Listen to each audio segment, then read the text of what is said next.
Welcome to this week's episode of the American Serial Killer Guidebook with your intrepid hosts, Elton and Cherish Morgan. Hey everybody, welcome to this week's episode of the American Serial Killer Guidebook. I'm your host, Elton Morgan. I'm your co-host, Cherish Morgan. And we're the Morgans. In this episode, we're covering part 2 of Gerald and Charlene Gallego, also known as the sex slave killers. They killed 10 innocent people, 9 of them females, many of them young girls. There was incest, there was sodomy, there was oral copulation, there was multiple forms of rape, sometimes causing the victims to rape one another before viciously ending their lives. So, make sure to stop by our website, TASKG.net. Stop by the episode description, buy us a cup of coffee, visit our Patreon or any of our other support links. Help support the show. Don't forget to email us at elton@taskg.net or cherish@taskg.net. And let's get the rest of this story told because it is disgusting and I only want to tell it once. So, are you ready?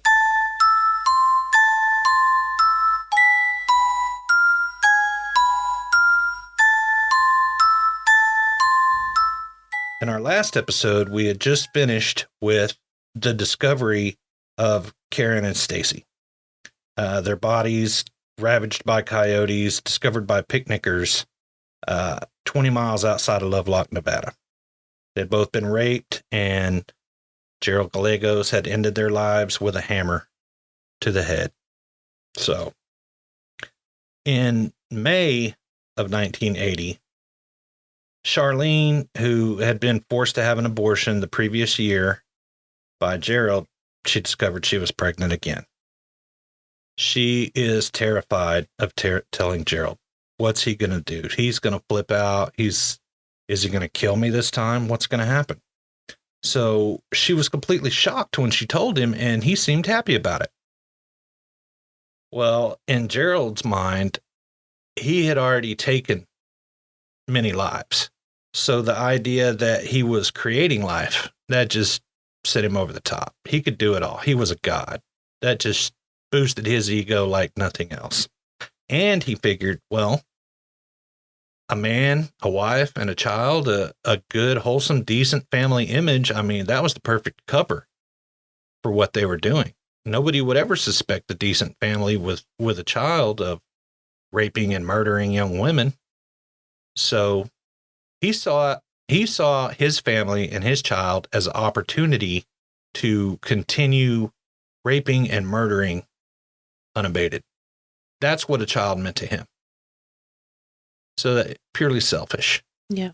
You know, he saw a child as a tool, a means to an end, rather than something to be loved and cherished and nurtured. But what do you expect from a maniac, right? So he decided, you know, as I mentioned in the last episode, him and Charlene got married again, but this time as Mr. and Mrs. Stephen Robert Fail on June 1st of 1980. So they're living as the Fails, and they decided, hey, we're going to go to Oregon. We're going to take a small vacation. And while they were out on the 6th of June in 1980, they're cruising down the highway. They spotted Linda Aguilar. She was 4 months pregnant. She was 21 years old, and she was hitchhiking down the highway near Port Orford, Oregon. And when they stopped, she said, you know, she was on her way home from the store. So she's pregnant. It's a highway. It's the middle of summer. It's hot. So they're like, hey, you want to ride? And she's like, yeah, please. Happily. So she got in the van. So Charlene's driving down the road. And first thing Gerald does is turn around and point his .357 Magnum in Linda's face. So he has Charlene drive to this rural area. He gets in the back. He rapes Linda. And he doesn't mess around. He doesn't even want to waste a bullet. He finds a big rock and he smashes her head with it, crushes her skull. But I guess because before, when he thought he had killed girls, you know, he didn't kill them. I mentioned in the last episode that one of them, the bullet only grazed her. So he had to shoot her 3 more times. Well, he wanted to make sure that Linda Aguilar was dead. So he strangled her corpse just to make sure. Yeah, but it seemed like with all of his victims, he liked to blunt force hit them with something. He did like to be, he liked to be hands-on. Like he liked the sound of the skull crushing or cracking. And then he would shoot them. Yeah, he liked to get hands-on, didn't he? That's complete torture. Mm-hmm. Yeah, he liked to be up close and personal. Absolutely. With them. Yeah. So Linda Aguilar, she was known as something of kind of a free spirit. And at first the authorities thought maybe she just wandered off or just, left, hopped in with some guy somewhere and took off. But her relatives reported her missing on the 20th of June. And on 2 days later, on the 22nd of 1980, there were some German tourists. They were walking south of Gold Beach and they discovered her body. It was decomposing. It was nude. It was in a shallow grave. So they took her body. They completed an autopsy and they found that she had been buried alive. Wow. Yeah. So he had crushed her skull and strangled her corpse and still did not successfully kill this poor girl. And how did they know that she had been buried alive? Right? Her skull was shattered. Her wrists and ankles were still bound with nylon cord.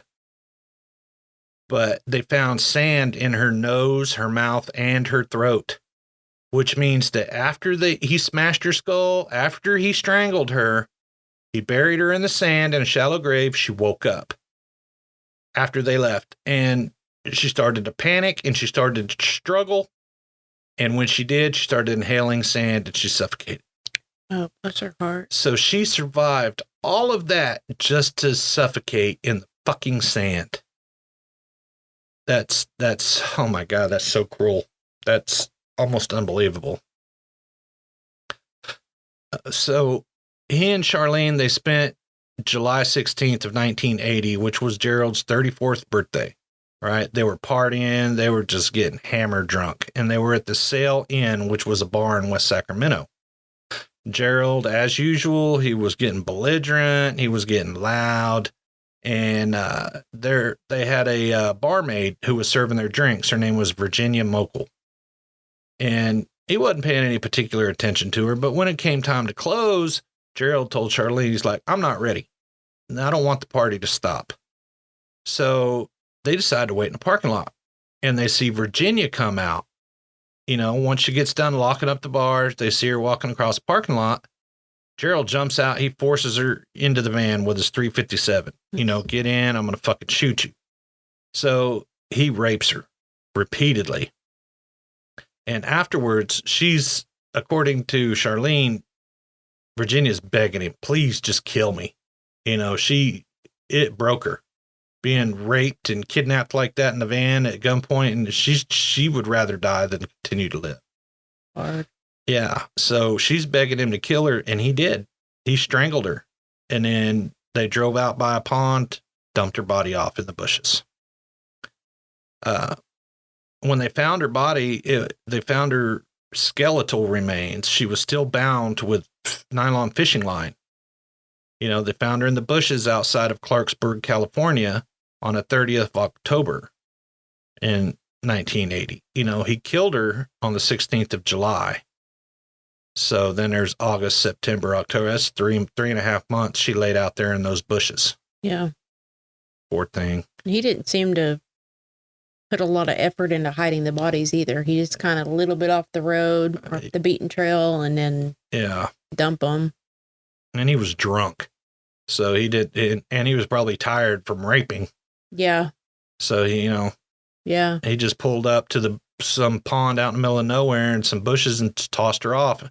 And she laid there for 3.5 months. So the cops didn't have any evidence other than the loops of cord around her neck. And that's how they knew that she had died by strangulation. And she had 2 small kids. And she was known as a very responsible person. So the police, when she disappeared, police took it seriously right away. Okay, she was not prone to flights of fancy and disappearing with different guys and not coming home and not picking up her kids and stuff. You know, she was a responsible person. So she had 2 small kids at home. When she didn't come home from the bar that night from work, immediately the police were concerned. And during their investigation, they were interviewing, you know, patrons at the Sail Inn, people that were at the bar the night she disappeared.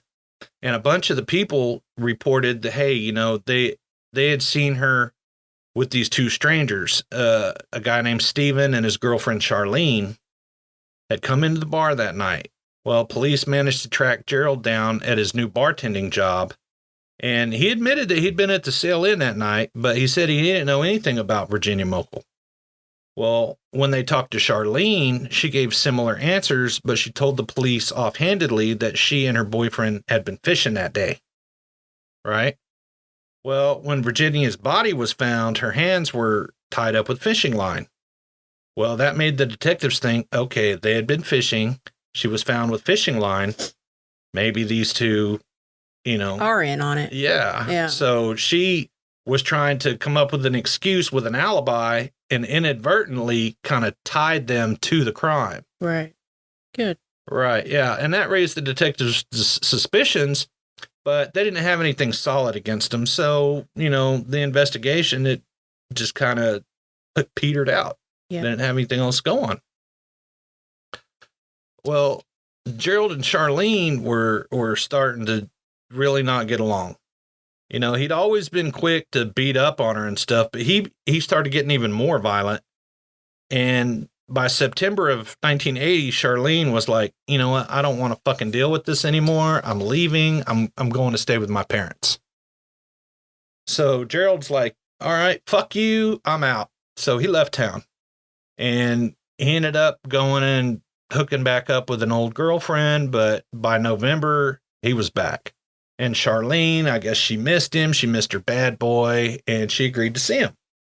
So on the 1st of November, they borrowed her parents' Oldsmobile, and they're like, well, we're going to go to dinner and a movie. Her parents are like, okay, why not? Well, Gerald and Charlene, they went out, they got drunk, and Gerald, it didn't take long. He's like, oh, hey, we need to capture us some more girls. You know, we need to have us some fun. And Charlene's like, all right, I'm game. So she's driving along. He's looking out the window. He's scanning, you know, the people at different shopping centers, trying to find someone. And it started to take a while. And Charlene was like, this is getting dangerous. I don't know if I want to do this tonight. We're going to end up getting caught. Maybe we should head home. But by early morning hours of this November 2nd, which means they'd been out all night, Gerald's like, stop the car over at Arden Fair. You know, it's a shopping center, and it was popular with people at the time. Well, whenever he pointed out his next 2 intended victims, she's like, oh my God, what are you talking about? Because it wasn't 2 girls. It was a man and a woman. You know, they were college students. They were around college age. Mm-hmm. And she's like, you've never done a man and a woman before. Yeah. So Charlene pulls the Oldsmobile into a parking spot. Gerald gets out. He walks up to Craig Miller. He's 22 years old, and his 21-year-old girlfriend, Mary Elizabeth Sowers. He pulls out his .25 caliber pistol. He's like, you need to come with me. You need to get in the vehicle. And they're like, okay, listen. All right, we'll do what you tell us. Just don't hurt us. So they're in the car. And one of Craig's frat brothers, who is with the group they're with, you know, because they were all leaving dinner, he walks up to the car. He looks in the window. He sees Gerald sitting in the passenger seat. So he walks up, he looks in the window, and he walks around to the driver's side, and he slides in behind the wheel. He's like, hey, what's going on? What are you doing with these people? Who are these people? That's when Charlene walks up, slaps him in the fucking face, tells him, get out of the car, right? So she's out of the car. Gerald manages to get Craig Miller and Mary Sowers into his vehicle. He's in the Gerald's in the passenger seat, but that's when one of Craig's friends walk up, slides into the driver's seat behind the steering wheel, is like, hey, who are these people? Where are you guys going? You know, he doesn't know that they've just been kidnapped at gunpoint and put in his car. Mm-hmm. Charlene slaps the shit out of him, tells him, get the fuck out of here. She slides in behind the driver's seat and takes off. Well, that kind of freaks Craig's friend out. You know, Craig and Mary's friends out, the one who got in the car. And he's like, well, I need to get this fucking license plate. So he memorizes the license plate, goes and writes it down. He's like, something weird's going on. Yeah. You know, we just get out of dinner. My friends walk over with these strangers, get in their fucking car, and I try to say something. They slap the shit out of me and drive off. Yeah. What the fuck? Yeah. Well, Charlene drove out into El Dorado County, just kept driving till Gerald told her to stop. And when they did, Gerald told Craig, get out of the car. All right, he gets out of the car. He turns to walk towards the front of the car. As soon as he does, Gerald pulls his pistol out, shoots him right in the back of the head, point blank range, while Mary Elizabeth is watching. He doesn't give him a chance to do anything. They put him in the car. They drive out there, tells him to get out. As soon as he gets out, starts to walk, pops him right in the back of the head, right in front of his girlfriend. That's cruel. Fucking cruel. So as Craig falls down, Gerald walks up, 2 more rounds in the back of his head. He's laying there on the ground. So he gets back in the car. He tells Charlene, let's head to my apartment, you know, because she's living with her parents. He's got his own little place. So Charlene heads back to Gerald's apartment with Mary Elizabeth in the back seat. All right. Once they get to the apartment, Gerald takes Mary Elizabeth in the bedroom and he rapes her for hours. For hours. What's Charlene doing? She's sitting in the living room watching television. Waiting on him. I mean, it's fucking ridiculous. All right. So once he's done, he forces Mary Elizabeth back in the car, tells Charlene to drive out to a rural area. Once they get there, he tells Mary to get out of the car. As she's standing there, he shot her 3 times, point blank range, right in the head. And then they return to the apartment to kind of clean up, dispose of any evidence. And Craig Miller was found the next day. They found his body near Bass Lake. But his girlfriend, Beth, she wouldn't be found until November 22nd, which was almost 3 weeks later. You know, shot 3 times in the head and dumped in a Placer County ditch. So when the couple never came back to meet their friends, who, you know, they'd had dinner with, that they left in the parking lot, their friends contacted the police, handed the license plate over, the number. The cops traced the vehicle to Charlene's parents, and when Gerald and Charlene returned to her parents' house the following day, fucking cops were already there. Right? Gerald split. He left Charlene to deal with all the questions. Of course he did. Yeah, he just fucking took off. So when the cops started asking her questions, she's like, you know, me and my boyfriend, we went to the movie last night. We drove his red Triumph. The detectives are like, are you sure? Because according to your parents, the Triumph's been parked in front of the house all night. And she's like, oh, we got drunk. I don't remember what car we took. And the detectives left, but they're like, yeah, they're involved. There's something going on. Yeah. So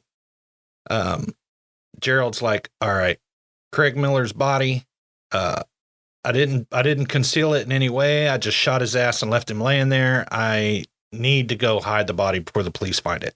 Yeah. You know, because as of right now, they're a missing person. They don't know any crime's been committed. If we dump the body, they got nothing. So, but he didn't know that it had already been found.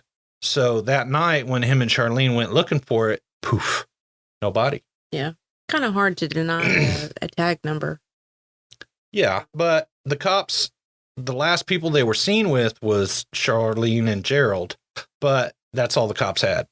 Yeah. They didn't, as far as he knew. Yeah, but that was key evidence, though. To get but if there were no bodies, no crime had been committed. The cops couldn't charge him with anything. Right. But he didn't know they had already found the body. Right. So once they realized the body's already been found, it's not there, they're like, oh shit, it's time to split. We got to go. So they drove to Reno, where they ditched her parents' Oldsmobile, and they hopped on a bus headed to Salt Lake City. So back in Sacramento, where they committed other crimes, the evidence was mounting, right? Craig Miller's frat brother had identified a picture of Gerald, right? The police showed the buddy who gets slid in behind the wheel, and then Charlene slapped him and told him to get out of the vehicle and wrote down the license plate number. The police showed him a photo lineup, and he identified Gerald as the man he'd seen in the Oldsmobile with Craig and Mary.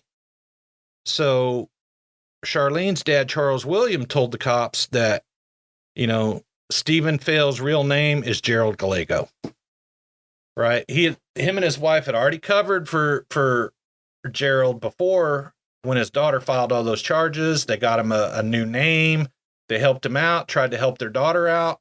And then they find out that when they borrowed, his Gerald and their daughter had borrowed their car, they went out and used it to kill a couple of fucking people. Yeah. So then they were like, no, fuck this. Fuck this. Yeah. So they spilled the beans. They're like, yeah, all right. His real name is Gerald Gallego. It's not Stephen Fail. Go get his fucking ass. So when forensics had removed the bullets from Craig Miller's body, it matched some bullets that Gerald shot into the bar. He was a bartender for a little while. And I guess one night he got a little rowdy. He fired his pistol into the ceiling of the bar he worked at. Well, the cops got called. They recovered those bullets. Well, it turns out those bullets matched the ones they pulled out of Craig Miller's body. So that tied him to the crime. That's pretty good police work right there. It is good police work. Charlene called her parents from Salt Lake City. She's like, hey, we need some money, please. I guess her parents decided, man, we love our daughter. She's just in a bad way. She's being influenced by this guy. All right, we're going to help her. So they wired her some money. So her and Gerald, they moved to Denver. Then from Denver, they went to Omaha, Nebraska. Money ran out again. She called her parents. Please, can we have some money? They're like, all right, this is the last time. So they agreed to wire some money. But this time, it was set up. Yeah, they called the FBI and they said, hey, her and Gerald called us. They want us to wire money. We're going to do it. This is where it's going. So whenever Charlene and Gerald came to pick up the money at the Western Union office in Omaha, Nebraska on the 17th of November of 1980. FBI agent swarmed in, picked up the couple without a fight. They were shocked. She didn't realize that her parents were going to turn her in, but they really didn't have a choice, because if they got caught continuing to help, that's aiding and abetting. Yeah. And that's aiding and abetting murder. Well, they did the best thing that they could have ever done for their daughter. Yeah, because, I mean, if they wouldn't have picked him up, there's no telling whether or not Gerald might have had a wild night and wild hair up his ass and killed her. Yeah, because he obviously didn't care about her. No, you don't do something. You don't drag someone you love into shit like that. Mm-mm. Ridiculous. So while in custody, Charlene struck a deal, and the prosecutors eventually arranged for her to plead guilty to the murders of Craig Miller and Mary Beth Sowers. And in exchange for her deal and her testimony against Gerald, she was given a sentence of 16 years and 8 months, which was the minimum time that you could be sentenced for in California for first-degree murder. That seems really ridiculous. I think this is back then. I think now there's what's called a maximum, a minimum, maximum, minimum, or some shit like that, which is like, for this charge, you cannot be sentenced to less than mandatory minimum. That's what it's called. Well, 16 years seems like a long time. Yeah, but I think nowadays there's a mandatory minimum. But I don't know that from what I hear about that California district attorney, he's letting all the killers walk. But that's a whole nother story. So, at the time, that was the minimum she could be sentenced to for first-degree murder. And then she struck a similar deal with the authorities in Nevada, pleading guilty to second-degree murder of Karen Twiggs and Stacy Redican, and receiving the same sentence. The Oregon prosecutors decided to let California and Nevada deal with the expense of the investigation and trial, and they declined to file charges. It was in Oregon that that they picked up and killed the 21-year-old 4-month pregnant lady who was buried alive. Mm-hmm. So they didn't even get charged with her murder because they were already charged with murders in other states. So they decided, well, it's not going to do any good to run up the taxpayer bill charging them for, crimes that they're probably never even going to serve time for here. Yeah, but if I was that family, I would still want something to have peace. I would want some kind of justice for my daughter. Yeah. Not just acknowledgement that they murdered her. I would want a judgment. Give her anything for your daughter's murder, but we'll give her. Yeah, I'd want a judgment and sentence. Yeah, I would too. And the authorities in California were not happy with this plea bargain. They tried to have it withdrawn, but they made the deal and then they decided it was too lenient for Charlene Gallegos. They tried to pull the deal, but in late 1983, the Superior Court judge for Sacramento County dropped the charges against Charlene in Craig Miller and Mary Elizabeth Sauer's death. Just dropped the charges against her. And with all the fighting over, it was clear that they were just going to prosecute Gerald.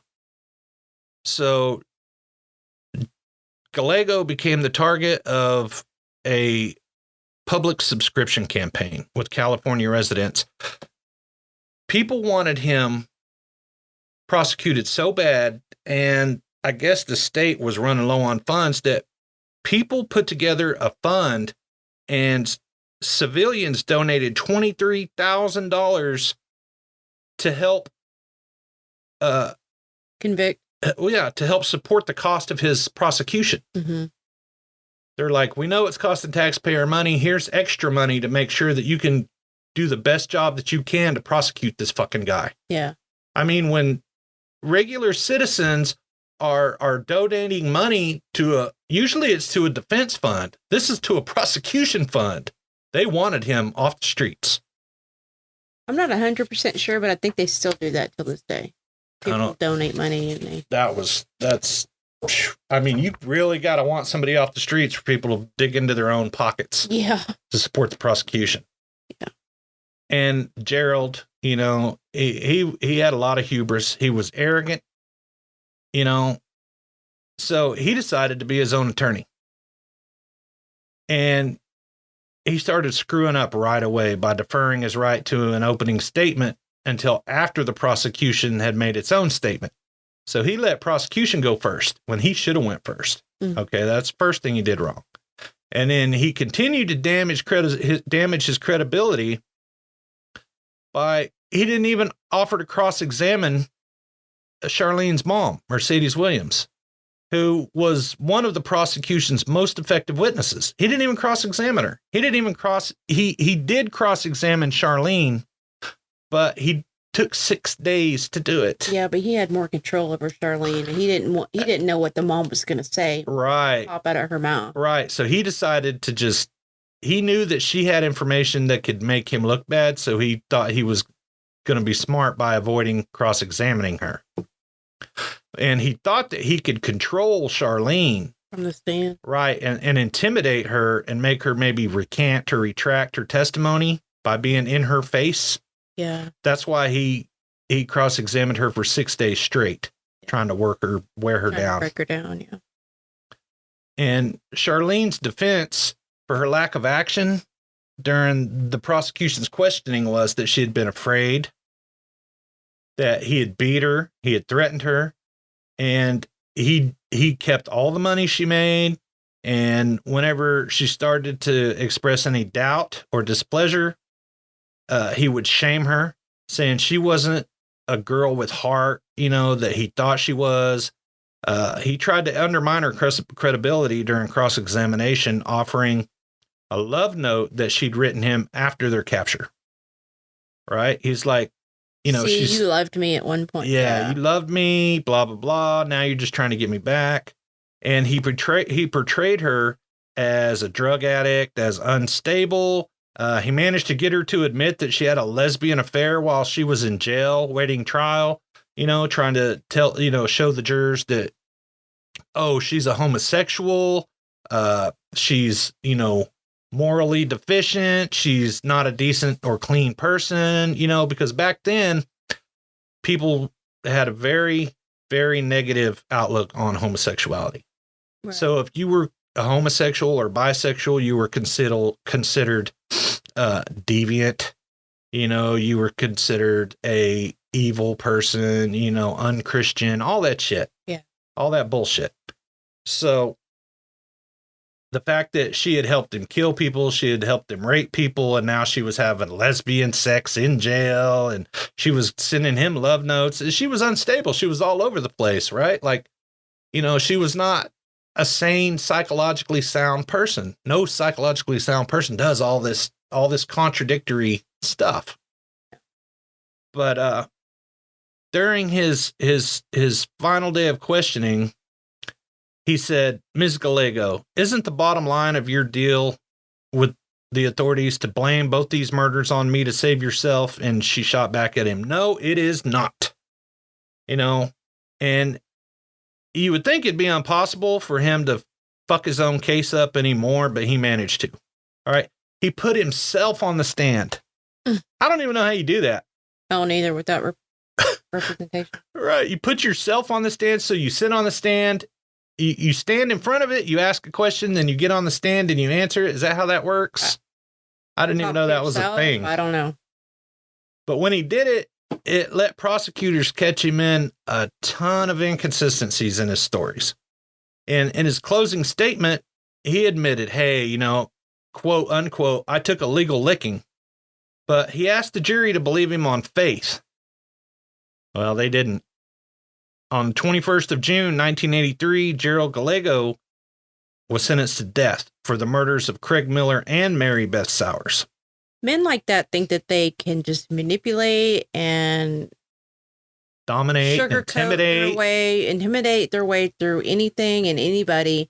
And then there's people out there, like in the law, that see right through the bullshit. And that's the way that most of these abusers are. Yeah. They're controlling. They're manipulative like this. Yep. Well, following the California trial, he was extradited to Nevada, where he was charged with the murders of Stacy Radican and Karen Twiggs, Brenda Judd, and Sandra Colley. And as Judd and Colley's bodies hadn't been found, the state's only evidence was in the Radican Twiggs case. And Charlene had led the investigators to a ball of white macrame rope in Gerald's car. And that rope matched the bindings found on the hands of the bodies of Redican and Twiggs. What is macrame rope? I'm not sure that I know what that is. Macrame rope is... that white rope that... Yeah, it's kind of twisted together. It's like a single... It's multiple strands twisted together. It's kind of a nylon-y type. Some people use it for like a single stitch would look in crocheting. It's just kind of like the one. Yeah, kind of like that. Yeah.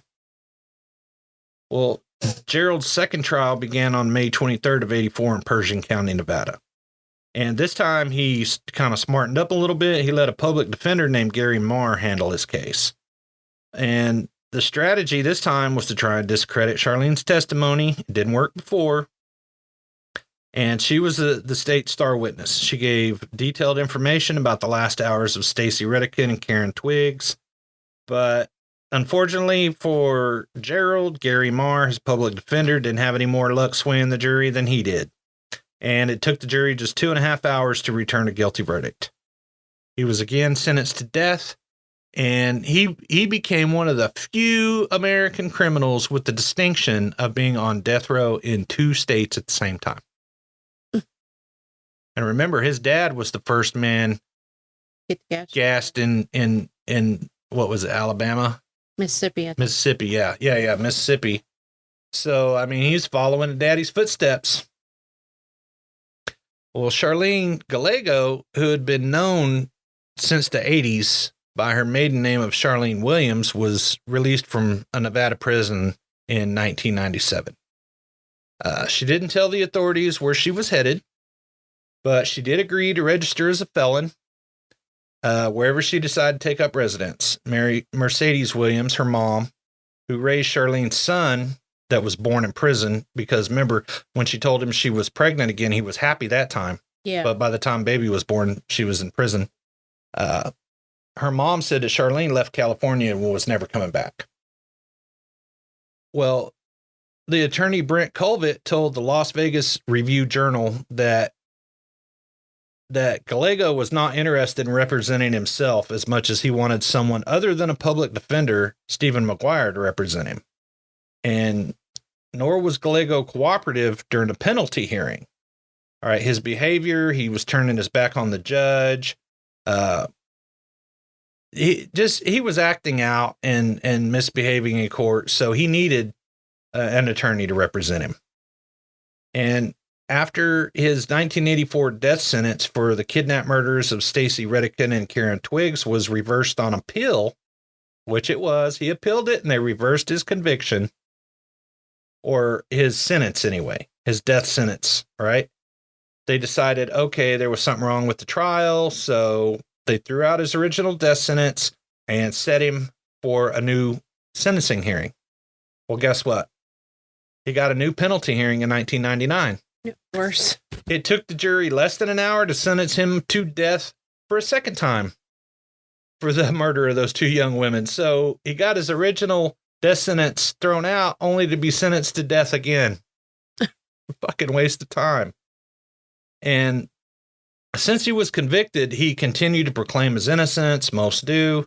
And in February of 2001, he appealed to the Nevada Supreme Court that his constitutional right to represent himself at trial was violated when they refused to allow him to self-representation at his 1999 penalty hearing. But the Nevada Supreme Court rejected his appeal. So he was convicted of 4 killings. Charges weren't filed in the cases of the other 6 murders. I guess the states decided 2 death sentences is enough. No reason to go through taxpayer expense. Right. On the 18th of July, 2002, he cheated the hangman. Gerald Gallego, age 56, he died in the Nevada Prison System's Regional Medical Center. And in March, he had been moved from Eli State Prison's death row to the medical center. So April, May, June. He stayed in the medical center for 4 months before finally passing away. Too bad he didn't get hit in the head with a hammer. Yeah. Well, he died a painful death. His cause of death was rectal cancer, which spread to his liver and his lungs. And it took him 4 months to die. Well, so that's a long, drawn out, painful death. Yeah, it is. You know, and the medical director said that he was a very quiet person at the end.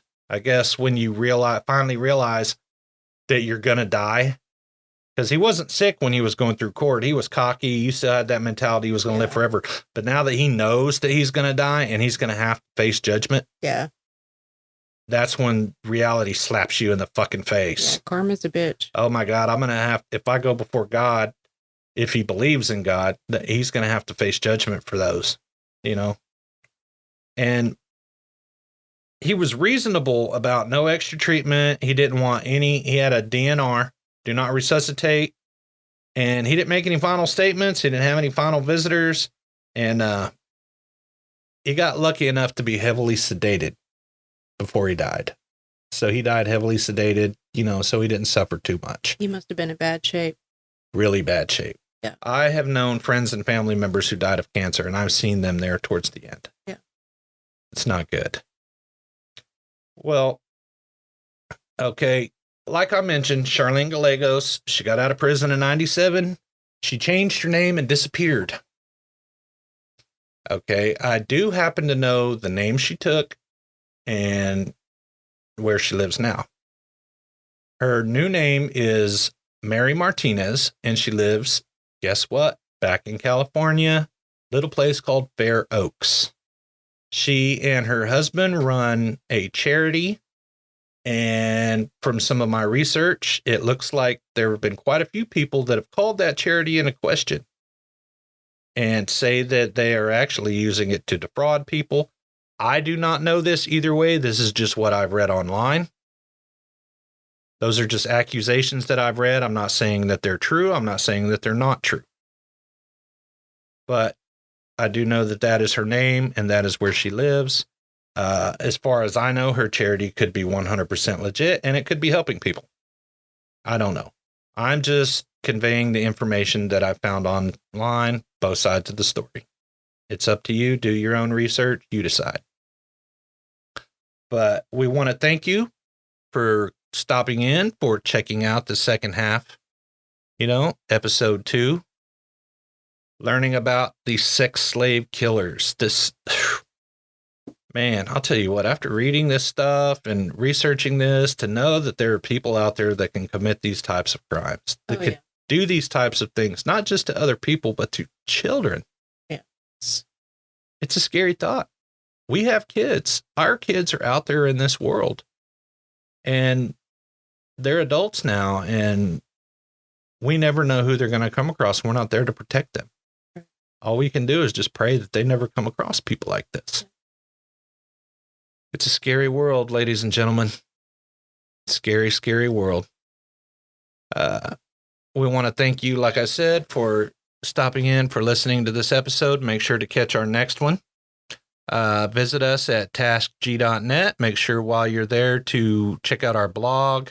We have a lot of other stories with pictures. Usually we'll put a companion blog to whatever episode we have so that you'll be able to see the pictures of the Gallegos, see the pictures of their victims, things along those lines, read about them a little more. Like I said, check out our store. We've got all your favorite serial killer gear, shirts, hoodies, posters, tapestries, anything you could want from BTK to the Night Stalker. If you've got any ideas for the show, or if you've got a topic you'd like us to discuss, please email us at elton@taskg.net or cherish@taskg.net.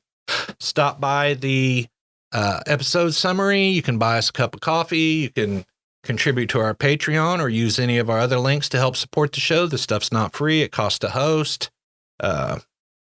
Trust me, there's a lot of expense in this, and we get nothing for it other than the joy of bringing you the best stories of your favorite serial killers every week. So make sure to check us out next episode. Thanks a lot, guys, and we'll see you next time. Thanks for joining us this week on the American Serial Killer Guidebook. Be sure to subscribe. Visit us at TaskG.net. Find us on Facebook, Instagram, and Twitter. And join us next week for another exciting episode filled with murder,